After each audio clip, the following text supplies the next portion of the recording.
अगर अल्लाह चाहता तो हजरत आदम अलैहिस्सलाम को वही रख देता कि आदम यहीं पर रहो, यहीं पर तुम्हारी औलाद हो, यहीं खाए, यहीं पिए, यहीं रहे। क्या जरूरत थी जमीन पे भेजने की? जो जमीन पे भेजा भी तो पुराने जमाने में जो लोग आए उनकी उम्र बहुत बड़ी बड़ी है। आदम अलैहिस्सलाम की उम्र 1400 साल, नूह अलैहिस्सलाम की उम्र 1800 साल, और फिर किसी नबी की उम्र 400 साल, फिरौन 500 साल जिंदा रहा। एक एक की उम्र 400 हजार साल, इतनी लंबी लंबी उम्रें थी। और अब हमारे पास हुजूर ने फरमाया मेरी उम्मत की औसत उम्र 60 साल है ना।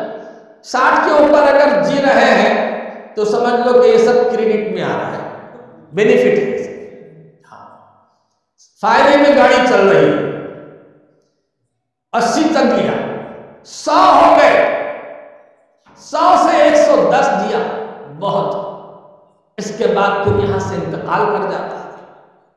वहां की तो जिंदगी हमेशा थी, और ऐसा नहीं है कि आपको नहीं रखा, निकाल दिया और जन्नत में फिर किसी को नहीं रखा।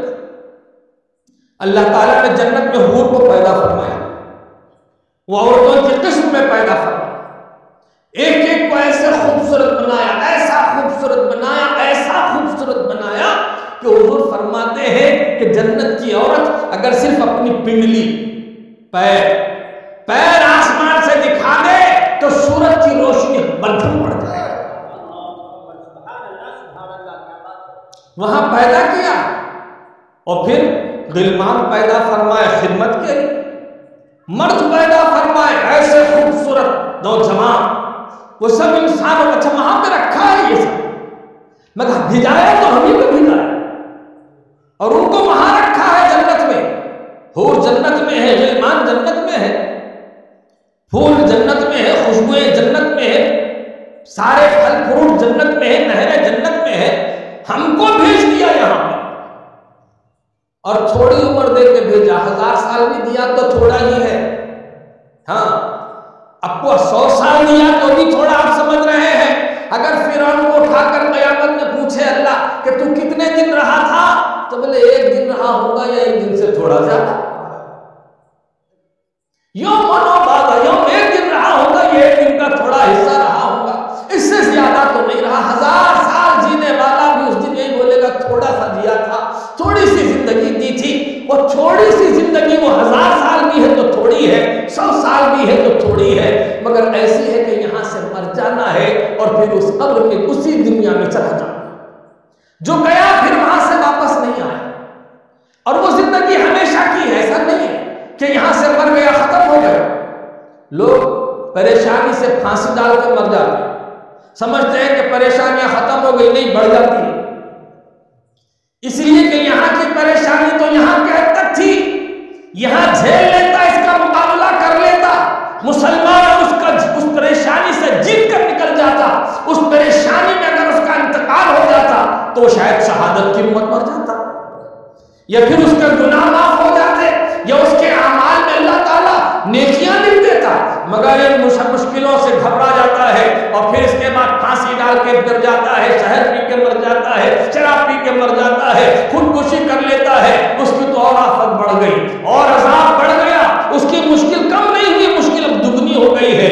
एक तो दुनिया की मुश्किल थी, अल्लाह की मर्जी के खिलाफ मरकर उसने अल्लाह ताला के खिलाफ कानून काम करके अपनी जिंदगी को हिलाक कर दिया, बर्बाद कर दिया। अब ये जो हमेशा की जिंदगी है, वहां हमेशा रहना है, बल पलट के आना है नहीं। अब ये बोलिए कि ये जो थोड़ी जिंदगी है ये अहमियत वाली है, या फिर वो जिंदगी जो कब्र वाली है वो अहमियत वाली, जहां हमेशा रहना। भाई जैसे आप सफर के लिए निकले, यहां से दुबई गए, क्यों गए? पैसा कमाने के लिए, नौकरी करने के लिए, हमेशा रहने के लिए तो नहीं गए ना। अरे बोलिए, है ना? वहां से कमा कमा के काम उधर भेजते, किधर भेजते? अरे बोलिए, इधर भेजते, घर को भेजते। तो कमाया वहां, वो उसको समझो वो आपकी जिंदगी, वहां गए थे तो वो आपकी दुनिया की जिंदगी, और यहां ये बरज़ख की जिंदगी। कमाया वहां, भेजा यहां, घर बनाया वहां नहीं, दुबई में नहीं बनाया। हालांकि दुबई में कमाया, दुबई में घर बनाने बोले यहां बना के क्या करूंगा, मेरा घर है ये, मेरा वतन है ये, यहाँ मेरा कौन रिश्तेदार है, यहाँ मेरा कौन पहचानने वाला है, यहाँ तो मैं कमाने के लिए आया हूँ। वहां ना जमीन खरीदा, ना वहां होटल लगाया, ना वहां उसने बिल्डिंग बनाए, ना वहां उसने कोई दूसरा काम किया, बल्कि काम किया बड़े भैया को भेजा, भैया बस जमीन पे जमीन खरीदते जाओ, प्लाट पे प्लाट खरीदते जाओ, बिल्डिंग पे बिल्डिंग बनाते जाओ। क्यों? बोले यहाँ क्यों भेज रहे हैं, वहां बना लेना था, वहां थे वहां बना लेना था, वहां आराम करना था। बोले नहीं, आराम करना है तो अपने वरंगल को जाके करूंगा, आराम करना है अपने कोत्तागुड़म को जाके करूंगा, इसलिए कि वो मेरा असल वतन है, वहां ही मुझे रहना है। फिर जब मैं कमा लूंगा तो यहाँ पलट के नहीं आऊंगा, है ना। रिटायरमेंट ले लिया, वापस आ गया। कितने लोगों को देखता हूं बड़े बड़े महल बनाए हुए हैं, कहां थे पहले, सऊदी में थे, बोले अब क्या हो गए, वापस आ गए, कमा लिए और आ गए, यहाँ पे हैं, यहाँ पे चैन से गुजार रहे हैं, 4 मकान है, उसके किराए आ रहे हैं, बच्चे डॉक्टर बन गए, इंजीनियर बन गए, वो सब अमेरिका में फला जगह है, और वो कमाते जा रहे हैं, भेजते जा रहे हैं, ये जरा बिल्कुल चैन से जिंदगी गुजार रहे हैं। तो वो दुनिया की जिंदगी थी, ये आपकी बरज़ख की जिंदगी है, यहाँ आपको हमेशा रहना है, इसलिए आपने यहाँ जमा किया। मैं ये कह रहा हूं वैसे ही इस दुनिया में आप एक मुसाफिर हैं, यहाँ आप मुसाफिर हैं। यहाँ की जिंदगी पहले सबसे ज्यादा कीमती है या फिर कब्र की जिंदगी ज्यादा कीमती, जहां आपको हमेशा रहना है। फिर इसके बाद ऐसी लंबी जिंदगी, ऐसी लंबी जिंदगी कि वो मौत ही नहीं आएगी। जो खुश है वो ऐसा खुश है कि उसे खुशियां कम नहीं हो रही है, और जो परेशानियों में वहां पड़ा हुआ है वो तमन्ना कर रहा है काश मैं मर जाता, काश मैं मर जाता, जैसे दुनिया में तमन्ना करता था। अल्लाह ताला हजरत इजराइल को फरमाएगा, इजराइल निकलो, जन्नत से आओ, और एक मौत जिसको मैंने पैदा किया है, जिसको मैंने पैदा किया है, उसे ले आओ, जन्नत और दोज़ख के बीच में सबके सामने जुबा कर दो, ताकि सबको मालूम हो जाए आज के बाद किसी को मौत नहीं। अब मौत आने वाली नहीं है, वहां मौत नाम का तस्वुर ही नहीं है। तमन्ना करेगा भी तो नहीं मरेगा, फांसी डालेगा तो भी नहीं मरेगा, आग में जलेगा तो नहीं मरेगा, फरिश्ते के कोड़े खाएगा तो नहीं मरेगा, सांप के काटने से भी नहीं मरेगा।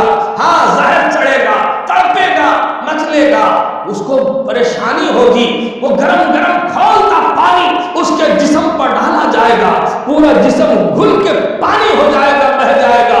फिर इसके बाद फिर गोश्त जैसा का वैसा उसके जिस्म पर सलामत होता जा रहा है। मरने की तमन्ना करेगा तो भी नहीं मरेगा। जब जहन्नम में रह के नहीं मरेगा तो बोलिए कहां मरेगा? मरना ही नहीं है, मौत ही खत्म कर दी गई है। जिसको खुशियां हैं उसकी खुशियां हमेशा के लिए है, और जिसका गम है वो हमेशा का है, और जिसे जलना है, जहन्नम में जाना है, वो हमेशा जहन्नम में रहने वाला है, और जो जन्नत में है वो हमेशा जन्नत में है। सोचिए कि अगर हम अपनी थोड़ी दुनिया की जिंदगी है, ये दुनिया की जिंदगी कितनी ही जिन लेंगे वो थोड़ी ही है। हम अगर 100 साल भी जिएंगे, कल क़यामत में अल्लाह ताला हमसे पूछेगा, हम में से हर एक से पूछेगा, तो ये कहीं बोलेंगे कि अल्लाह मैं दुनिया में सिर्फ एक दिन था, इससे ज्यादा नहीं था, एक दिन से भी बहुत कम था मैं, और उतने में मुझे यहाँ पर लाके पटक दिया गया है। ये लंबी जिंदगी जो हमारी वहां शुरू होने वाली है, उसके सामने ये छोटी मुख्तसर सी जिंदगी है।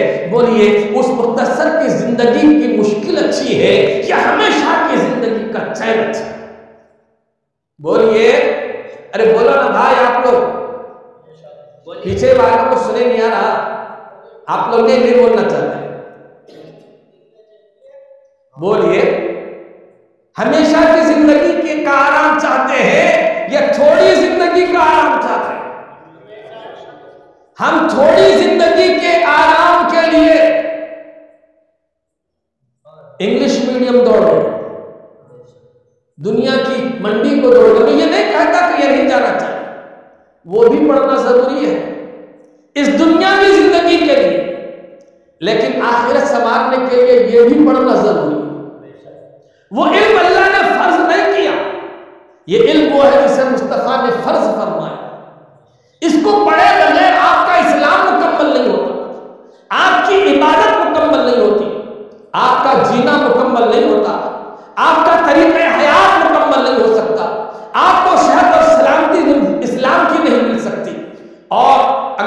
नहीं पढ़ते हैं तो दुनिया की जिंदगी में आप रुपया पैसा नहीं कमाते।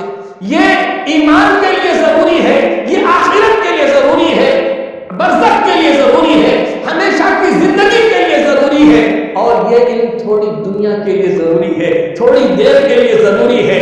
60 साल तक काम आने वाला है, 40 साल तक काम आने वाला है, 50 साल या 100 साल काम आने वाला है, मगर ये इल्म वो है जो हजारों हजार बल्कि लाखों करोड़ों साल, जिसको साल में कहो हमेशा हमेशा काम आने वाला है। जमीन के ऊपर भी काम आने वाला है, जमीन के अंदर भी काम आने वाला है।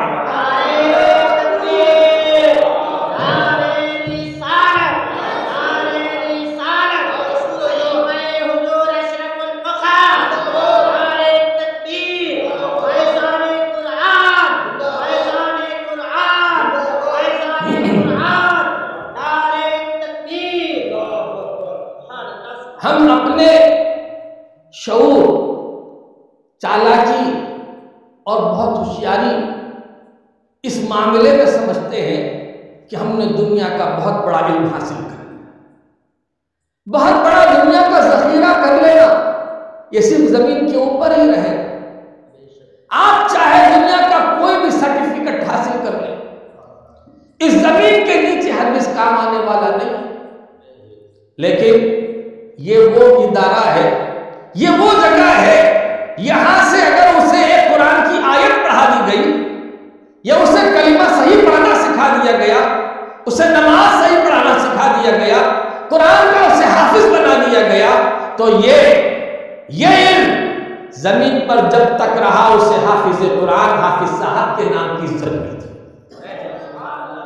कुरान पर अगर अमल करता रह गया, कुरान की तालीमात पर अमल करता रह गया, तो फिर उसकी दुआ भी कबूल हो जाती है, उसकी बात भी कबूल हो जाती है, उसका नाम भी मशहूर हो जाता है, और फिर उसकी दुआ से हजारों को अल्लाह सेहत और आफियत अता फरमाता है, गरीबों की गुर्बत दूर होती है, परेशान हालों की परेशानी दूर होती है, बीमारों के रोग दूर होते हैं, जादूगरों की जादू खत्म होती है, शहरजदों के शहर खत्म हो जाता है, आसिफजदों का आसिफ खत्म हो जाता है। वो जिस घर में पैर रख दे वहां बरकत ही बरकत आ जाती है, जिस गली से गुजरता है रहमत बांटता चला जाता है, जिसको झूठा पिला देता है उसे जिंदगी दे देता है, जिसका दिल मुर्दा था उसको हयात अता कर देता है, उसका वजूद बाइस मसूद हो जाता है, बाइस रहमत हो जाता है। कैसी रहमत उसकी, ये इल्म वो है जिसने उसको इज्जत अता कर दिया, शोहरत अता कर दिया, नाम अता कर दिया, दुनिया में रहा, हाफिज साहब पुकारा गया, कब्र में उतारा गया,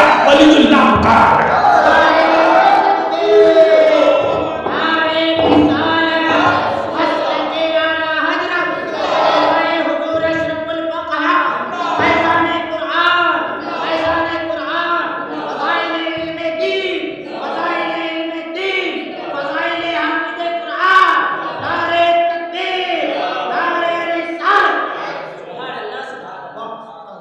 कुरान मजीद के पढ़ने को तिलावत कहते हैं। तिलावत के असल माना है सामने जाना, गुजरना। चूंकि पढ़ने वाला भी सामने चला जाता है इसलिए उसको पढ़ता जाता है, इसलिए उसको तिलावत कहते हैं। क़यामत का दिन होगा, हाफिज कुरान लाया जाएगा, अल्लाह फरमाएगा, अल्लाह से वर्ष करेगा, इलाहुल आलमीन मेरा ठिकाना क्या है? अल्लाह फरमाएगा पढ़ता जा, कुरान पढ़ता जा, जहां तक तू पाँव चढ़ता जा, कुरान पढ़ता जा और चढ़ता जा, चलता जा, वो पढ़ता जाएगा, चढ़ता जाएगा, जहां तक चढ़ता जाएगा वहां तक वो कुरान पढ़ता जाएगा, जहां रुक जाएगा वहां उसका दर्जा होगा। नमाजी का दर्जा महदूद है, रोजेदार का एक दर्जा है। जैसे हुजूर ने फरमाया कि जन्नत के 7 दरवाजे हैं और हर दरवाजा एक मुत्तकियों का है, एक नमाजियों का है, एक रोजेदारों का है, एक गाजियों का है, एक शहीदों का है। हजरत रसूल करीम सल्लल्लाहु अलैहि वसल्लम इन दरवाजों के बारे में सुना रहे थे। सरकार फरमाते हैं नमाजियों के दरवाजे से नमाजियों को पुकारा जाएगा, रोजे के दरवाजे से रोजेदारों को पुकारा जाएगा, हज के दरवाजे से हाजियों को पुकारा जाएगा, सदका व खैरात के दरवाजे से सखियों को पुकारा जाएगा, जिहाद के दरवाजे से मुजाहिदीन को पुकारा जाएगा, शहीदों के दरवाजे से शुहदा को पुकारा जाएगा। हजरत अबू बकर सिद्दीक कहने लगे, या रसूल अल्लाह, क्या आपके गुलामों में कोई ऐसा भी है जिसको हर दरवाजे से पुकारा जा रहा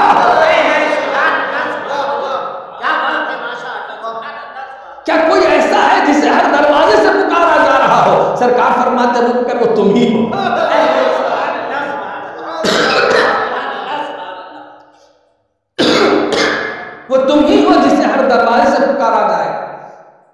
जैसे ये दरवाजे रखे हुए हैं, जैसे ये दरवाजे मुकर्रर हैं, वैसे ही दर्जात भी मुकर्रर हैं। आलिमों के लिए, मुफ्तियों के लिए या फिर कुरान के हाफिजों के लिए दर्जात मुकर्रर नहीं है। वो अल्लाह फरमाएगा तू पढ़ता जा और पढ़ता जा, जितना ऊंचा जाएगा, जहां तक जाएगा तेरा दर्जा वही रहेगा।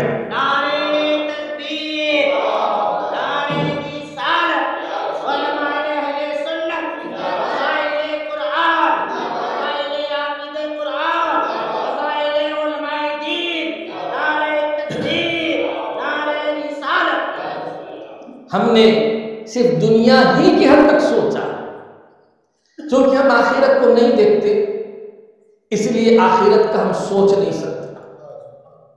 हम सिर्फ इस दुनिया को देख रहे हैं, दुनिया के रहन सहन को देख रहे हैं। एक जमाना था कि हर घर में गोल कबेलू होती थी, फिर इसके बाद इन अंग्रेजी कबेलू आ गए। लोग तमन्ना करने लगे कि अब ये गोल कबेलू छोड़ो, अंग्रेजी कबेलू डालो। अब अंग्रेजी कबेलू का भी दौर खत्म हो गया। लोग असबस्ता सीट डालते हैं, कंक्रीट का स्लैब डालते हैं। सब जैसे जैसे जमाना बदल रहा है, हम बदलते जा रहे हैं, हमारा टेस्ट बदल रहा है और हम दुनिया में पूरी तरह रंगे हुए हैं। हम इसी दुनिया के हैं और इसी दुनिया ही की तरफ सोच रहे हैं। हमने कभी अपनी आखिरत के बारे में नहीं सोचा। और वो भी देखिए कि एक बाप अपने बेटे को पाल रहा है, पैसा खिला रहा है, फीस बन रहा है। कभी उसने अपने मुस्तकबिल के बारे में नहीं सोचा कि जब मैं बूढ़ा हो जाऊंगा तो मेरा बेटा मेरे साथ क्या करने वाला है। कभी नहीं सोचा। आज ये बच्चा है, बस इस बच्चे की खिदमत करो, इन बच्चों के लिए मेहनत करो, इन बच्चों के लिए जीते रहो, इन बच्चों के लिए मकान बनाया, इन बच्चों के लिए दुकान सजाया, इन बच्चों के लिए रुपया बैंक बैलेंस जमाया। और फिर जब वो बच्चा बड़ा हुआ तो अब्बा को और अम्मी को ले गया और ओल्ड एज होम में रख दिया। ओल्ड एज होम में रख दिया, बूढ़ों के घरों में डाल दिया। अगर बाप को मालूम होता कि मेरा बेटा कल मेरे साथ ऐसा करने वाला है तो क्या वो ऐसा करता? उसके बेटे के नाम पे अपनी जायदाद कर देता, अपनी दुकान उसके हवाले कर देता। कल की खबर नहीं है, हम इसकी मोहब्बत में काम करते जा रहे हैं और एक दिन वक्त आ रहा है वो किसी दूसरे की मोहब्बत में गिरफ्तार हो रहा है। बाप को घर से निकाल देता है, माँ को घर से बेदखल कर दिया है और फिर इसके बाद आपकी जायदाद पे कब्जा करके बैठ गया है। आपको खैराती इदारों में डाल दिया, माँ बाप को खैराती इदारों में रख दिया है। वो लोग